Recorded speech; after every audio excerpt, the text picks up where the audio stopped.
Assalamualaikum warahmatullahi wabarakatuh. Perkenalkan, nama saya Nur Amanda Delia. Saya merupakan salah satu perwakilan dari kelompok 3 Kimia kelas 11 MIPA 2 SMA Negeri 8 Makassar. Pada kesempatan kali ini, saya dan juga teman-teman kelompok saya akan membawakan materi mengenai kelarutan dan hasil kali kelarutan. Berikut dapat kalian lihat beberapa bagian dari materi yang akan kami bawakan. Nah, yang pertama-tama saya akan membacakan mengenai kelarutan terlebih dahulu. Kelarutan yaitu jumlah maksimum suatu senyawa atau zat yang dapat larut dalam sejumlah pelarut. Kemampuan garam-garam larut dalam air tidaklah sama. Ada garam yang mudah larut dalam air seperti natrium klorida dan ada pula garam yang sukar larut dalam air seperti perak klorida atau AgCl. Menurut sifat kelarutannya, kondisi garam bisa dibagi menjadi tiga, yakni yang pertama, kondisi tidak jenuh. Kondisi tidak jenuh adalah kondisi pada saat konsentrasi nyata suatu garam belum dapat melampaui kelarutannya, sehingga garam masih dapat larut. Nah, yang kedua yaitu kondisi tepat jenuh. Kondisi tepat jenuh adalah kondisi pada saat konsentrasi nyata suatu garam sama dengan kelarutan, sehingga garam tepat mengendap. Nah, yang terakhir yaitu kondisi lewat jenuh. Kondisi lewat jenuh adalah kondisi pada saat konsentrasi nyata suatu garam melampaui kelarutannya. Akibatnya, garam yang mengendap lebih banyak daripada garam yang larut. Terdapat pula beberapa faktor yang mempengaruhi kelarutan, yaitu yang pertama jenis pelarut. Seperti yang kita ketahui, minyak dan air tidak dapat bercampur, sebab minyak yang merupakan senyawa nonpolar, sedangkan air merupakan senyawa polar.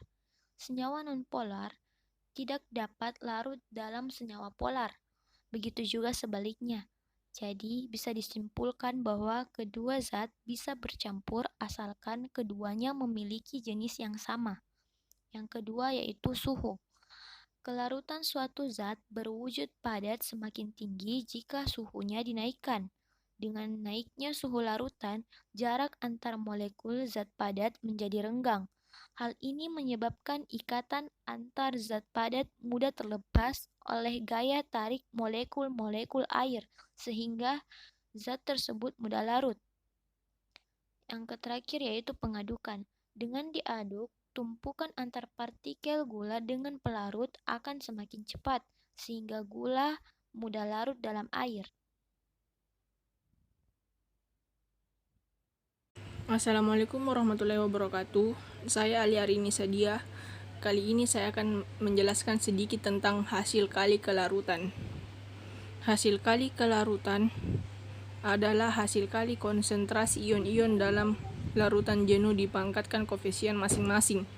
Karena zat padat tidak mempunyai molaritas, maka tetapan kesetimbangan reaksi di atas hanya melibatkan ion-ionnya saja, dan tetapan keseimbangannya disebut tetapan hasil kali kelarutan. Baik, Assalamualaikum warahmatullahi wabarakatuh. Perkenalkan, nama saya Diananda Faika. Selanjutnya saya akan menjelaskan tentang hubungan antara kelarutan dan tetapan hasil kelarutan.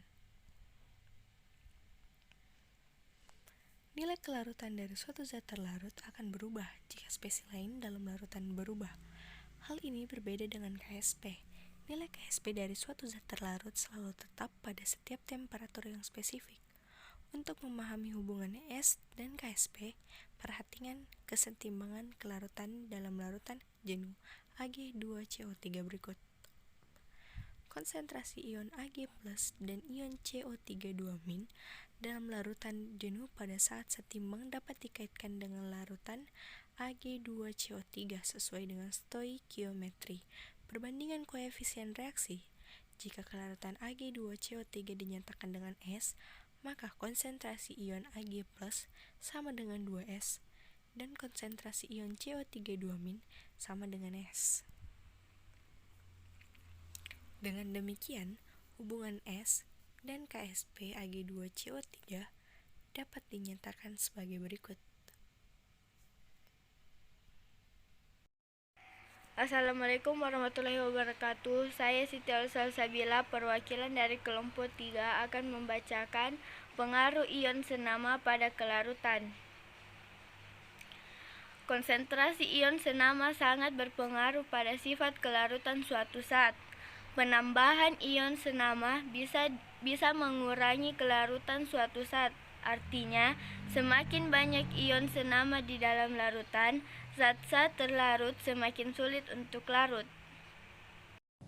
Perkenalkan, nama saya Nurhaima Rizky Ramadhani. Di sini saya akan membacakan hubungan antara KSP dan pH larutan. Hubungan antara KSP dan pH larutan. Harga pH sering digunakan untuk menghitung KSP suatu basa yang sukar larut. Sebaliknya, harga KSP suatu basa dapat digunakan untuk menentukan pH larutan.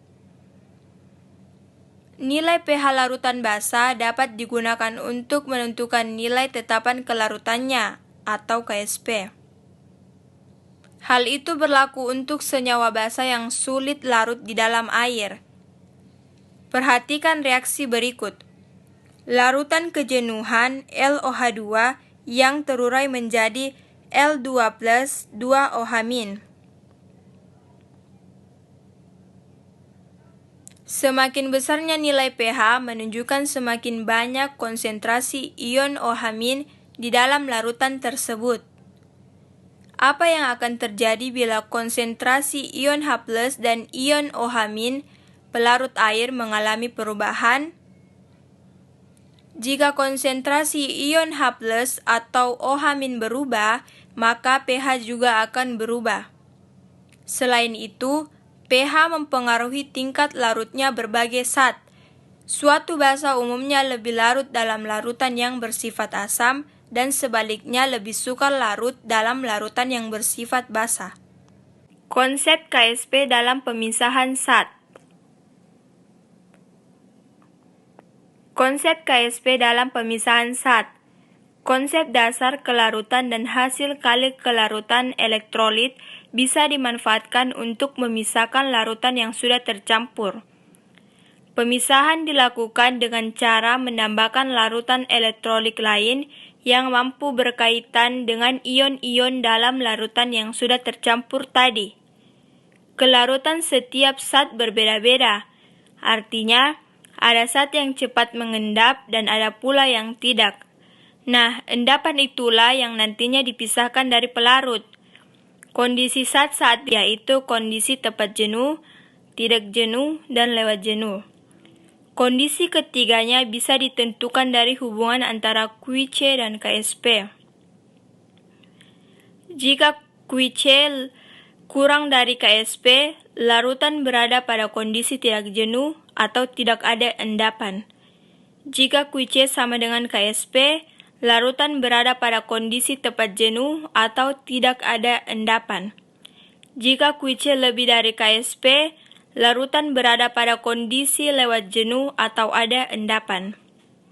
Sekian presentasi dari kelompok kami, lebih dan kurangnya mohon dimaafkan. Assalamualaikum warahmatullahi wabarakatuh.